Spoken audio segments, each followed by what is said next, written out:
Perfect মুচমুচে মজাদার পেঁয়াজুর recipe নিয়ে চলে আসলাম। যারা নতুন রাঁধুনি তাদের অবশ্যই কাজে আসবে। হ্যালো ফ্রেন্ডস, আসসালামু আলাইকুম। আজকের রেসিপিতে স্বাগতম জানাচ্ছি। প্রথমে আমি এখানে খেসারি ডালটা আগের থেকে ভিজিয়ে একটু ব্লেন্ড করে নিয়েছি, আদা ভাঙ্গা করে নিয়েছি। আর আপনার চাইলে পাটাও বেটে নিতে পারেন। আর পেঁয়াজের পরিমাণটা একটু বেশি দিতে পারেন। পেঁয়াজটা এখানে 1 কাপের মতো দিয়েছি, কাঁচামরিচ কুচি দিয়েছি, ধনেপাতা কুচি দিয়ে দিচ্ছি, এখানে ধনিয়ার গুঁড়া, জিরার গুঁড়া, তারপরে মরিচের গুঁড়া, সামান্য হলুদের গুঁড়া 1/2 চামচ করে দিয়েছি। ম্যাজিক মশলা দিয়ে দিলাম। বাসায় যদি চাট মশলা থাকে সেক্ষেত্রে অ্যাড করতে পারেন, বাসায় যদি টেস্টি সল্ট থাকে সেক্ষেত্রে অ্যাড করতে পারেন। দিয়ে দিলাম চালের গুঁড়া, বাসায় কর্নফ্লাওয়ার থাকলে অ্যাড করতে পারেন অথবা বেসন থাকলে অ্যাড করতে পারেন। আমি এখানে চালের গুঁড়া অ্যাড করেছি, আরও পেঁয়াজ কুচি দিয়ে দিলাম। এখন খুব ভালো করে হাতের সাহায্যে মেখে নিচ্ছি। আর চাইলে কিন্তু এখানে ডিমও অ্যাড করতে পারেন।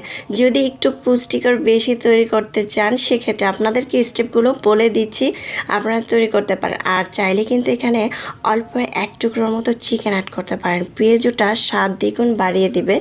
যাই হোক, পরিমাণ মতো লবণ দিয়ে খুব ভালো করে মেখে নিয়েছি খুব সুন্দরভাবে। যারা নতুন রাঁধুনি আছেন তারা অবশ্যই স্টেপগুলো ফলো করবেন। অল্প অল্প করে নিয়ে আগে থেকে চুলায় প্যান বসিয়ে পর্যাপ্ত পরিমাণ তেল দিয়ে তেলটা গরম করে নিয়েছি।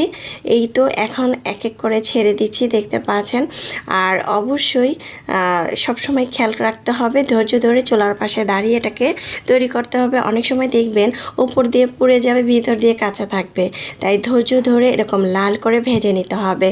এত সুন্দর ফ্লেভার যখন আমি ভাজতেছিলাম আর এতটা ক্রিস্পি হয়েছে, সত্যি খুবই অসাধারণ মজাদার। এই পেঁয়াজু বাসায় ঝটপট তৈরি করে নিতে পারেন।